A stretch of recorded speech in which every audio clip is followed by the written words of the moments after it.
Hello साथियों, एक बार फिर से स्वागत करता हूं मैं मनोज जोशी अपने यूट्यूब चैनल जिसका नाम है मनोज एमएलटी।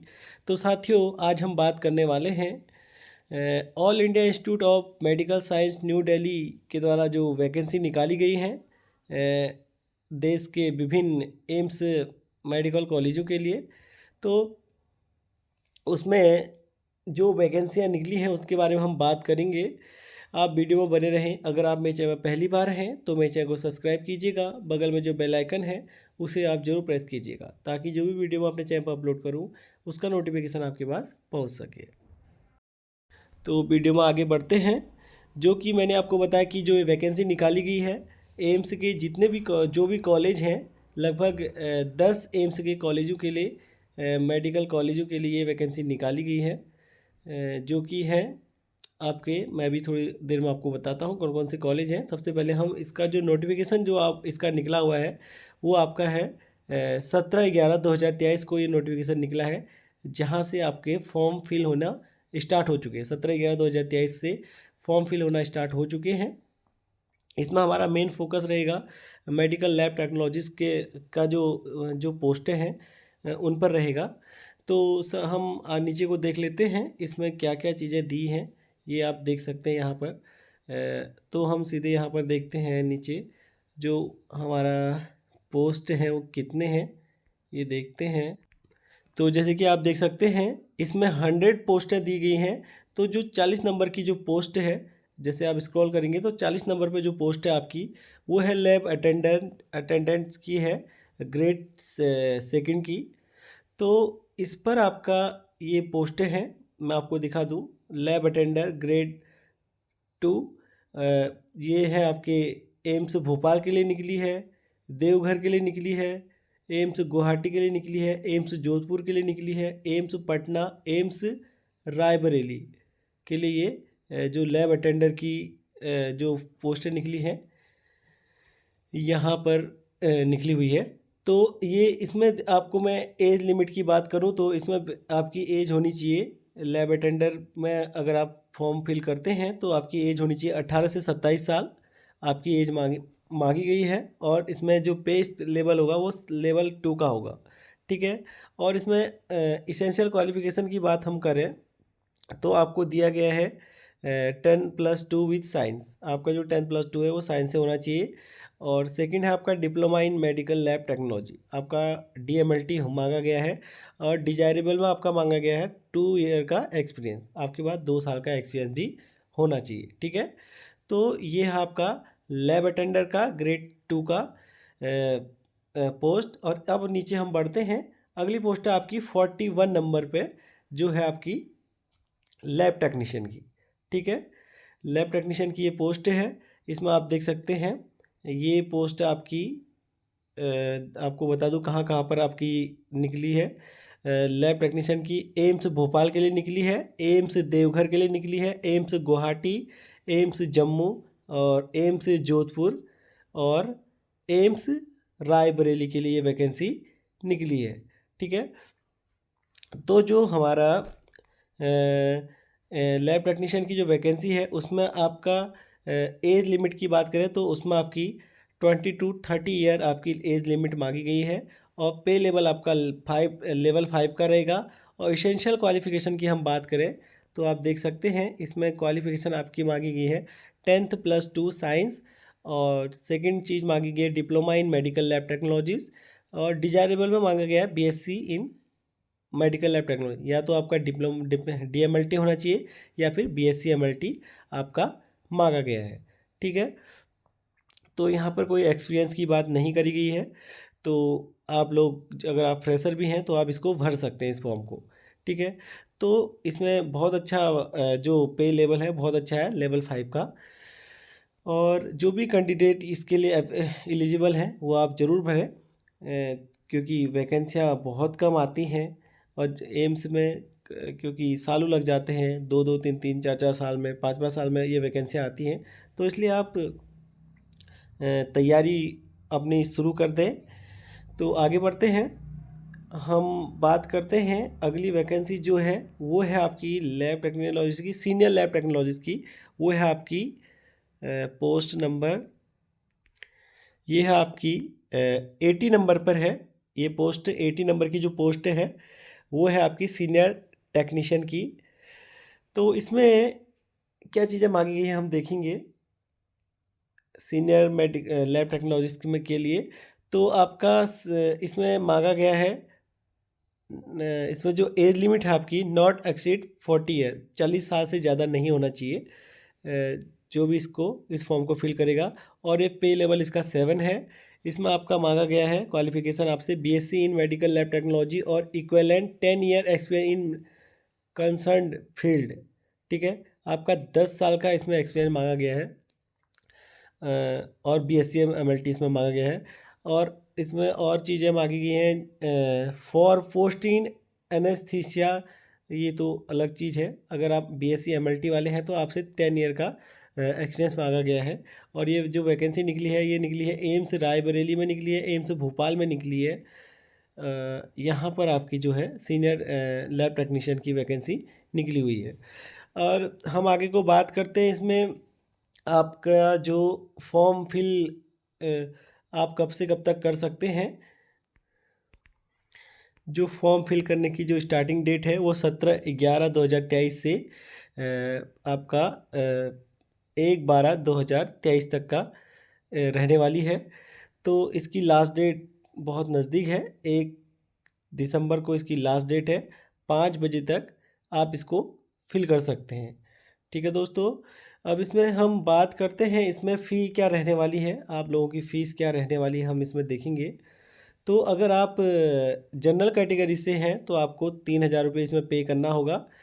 और अगर आप ST SC ST कैंडिडेट हैं या फिर EWS है तो आपका 2,400 रुपीज़ इसमें आपका फ़ी आपको चार्ज करनी है। तो बाकी इसमें दिया है, आप अच्छे से पढ़ सकते हैं इसको। आप देख सकते हैं इसमें, बाकी इसमें एडमिट कार्ड का जो डेट है वो कब निकलेगी ये सब दिया हुआ है। इसमें आपका जो मैं एक बार पहले आपको बता दूं कि इसमें जो क्वालिफिकेशन वो जो सिलेबस है आपका वो क्या किस तरीके से रहेगा वो बहुत ज़रूरी है आपका समझना, क्योंकि सिलेबस बिना सिलेबस के आप तैयारी नहीं कर सकते हैं। तो आप का मैं सिलेबस बता दूं तो इसमें आपका जो एग्ज़ाम होगा वो CBT बेस पर होगा। ठीक है, यानी कि मतलब कंप्यूटर बेस्ड टेस्ट होगा। ठीक है, तो इसमें क्या आपका सिलेबस रहने वाला है। Examination will be conducted in 2 part. First part आपका जनरल रहने वाला है, सेकेंड पार्ट का domain specific as per following detail. ठीक है, तो जनरल में आपसे जो आपका पहला है जनरल, उसमें आपसे ड्यूरेशन होगा आपका 45 मिनट। टोटल MCQs होंगे 40 as per the following detail.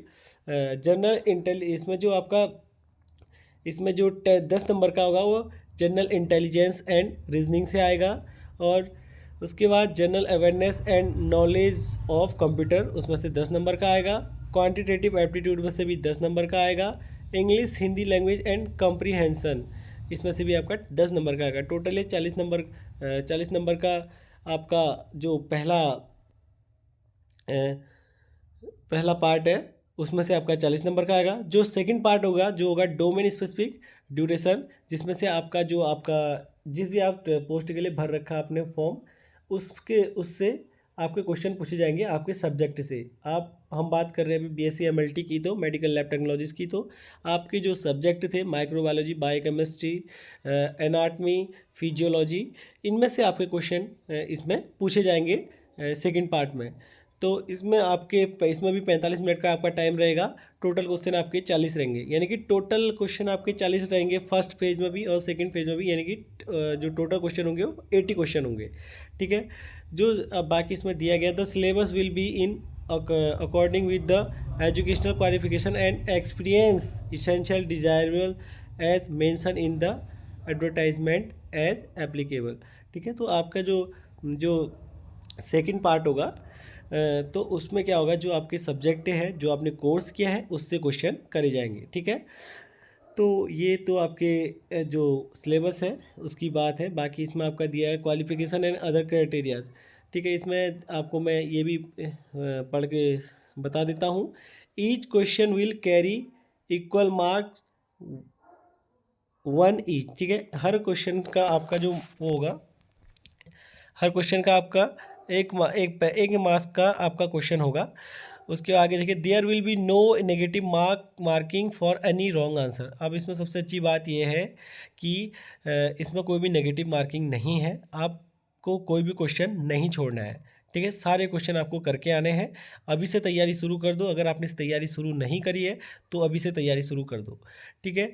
तो इसमें कोई नेगेटिव मार्किंग नहीं है, तो आप ज़रूर सारे क्वेश्चन करके आएँ। और आगे देखें, the qualifying marks will be 40% of for UR and EWS। जो आप जनरल कैटेगरी वाले हैं, जो अनरिजर्व हैं जनरल कैटेगरी वाले, और EWS वालों के लिए यहाँ पर जो क्वालिफाइंग मार्क्स होंगे वो 40 मार्क्स में आपकी क्वालिफाई होगा। और जो जो OBC हैं उनका 35% मार्क्स पर क्वालिफाई होगा। और जो हमारे SC ST वाले हैं उनका जो क्वालिफाई होगा वो 30% मार्क्स पर, ठीक है। बाकी नीचे दी गया, for PWBD respective of the category qualifying marks will be 30%, ठीक है। जो बाकी आप नीचे को पढ़ लेना, इधर को नीचे दिया गया है। बाकी आपका स्किल टेस्ट नीचे दिया गया है।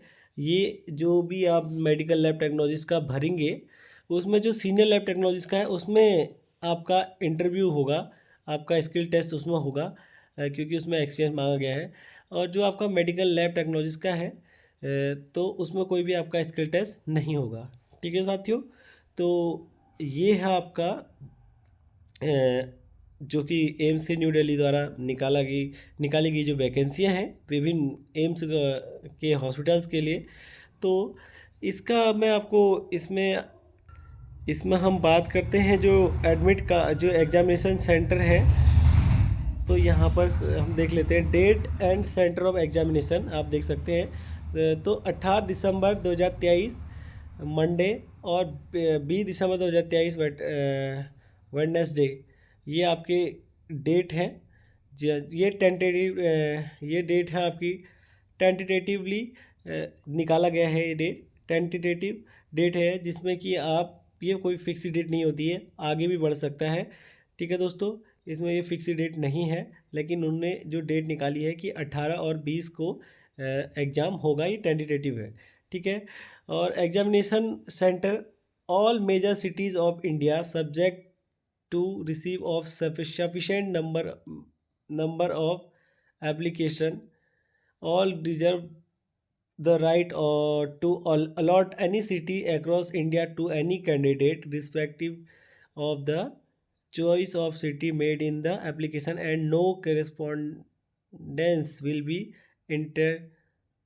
entertained in this regarding, ठीक है। तो जो भी मेजर सिटी हैं इंडिया की, वहाँ पर आपका एग्ज़ाम होगा। और जहाँ वो आपका डिपेंड करता है, आपका जो एप्लीकेशन फॉर्म है जो आप फिल करते हैं वो कहाँ से ज़्यादा आए हैं, तो उसके अकॉर्डिंग ये लोग क्या कहते हैं सेंटर का बनाते हैं। तो जो मेजर सिटी होती है उनसे तो वहाँ पे तो होता ही है सेंटर, और बाकी कुछ चीज़ें ऐसी होती हैं जहाँ से ज़्यादा फॉर्म फिल होते हैं, तो उस सिटी को भी यहाँ पर चूज किया जाता है एग्ज़ाम सेंटर के लिए। तो एडमिट कार्ड की बात करें तो जो एडमिट कार्ड है वो आपका 12 दिसंबर से आप डाउनलोड कर सकते हैं। ये भी टेंटेटिव डेट है, इसमें कि आगे भी हो सकता है, ठीक है दोस्तों। तो इन्होंने जो टेंटेटिव डेट निकाली है वो 12 दिसंबर, यानी कि आपके यहाँ बहुत कम समय है, एक महीने से भी कम का समय है, आपको तैयारी करनी है। तो साथियों आज के लिए वीडियो में बस इतना ही। अगर आपको कोई भी क्वेश्चन करना है, कोई पे भी डाउट है, तो आप मुझे कमेंट बॉक्स में कमेंट कीजिएगा, मैं आपको उसका आंसर वहीं पे दे दूंगा। तो साथियों आज के लिए बस इतना ही, मिलते हैं अपने नेक्स्ट वीडियो में। धन्यवाद दोस्तों।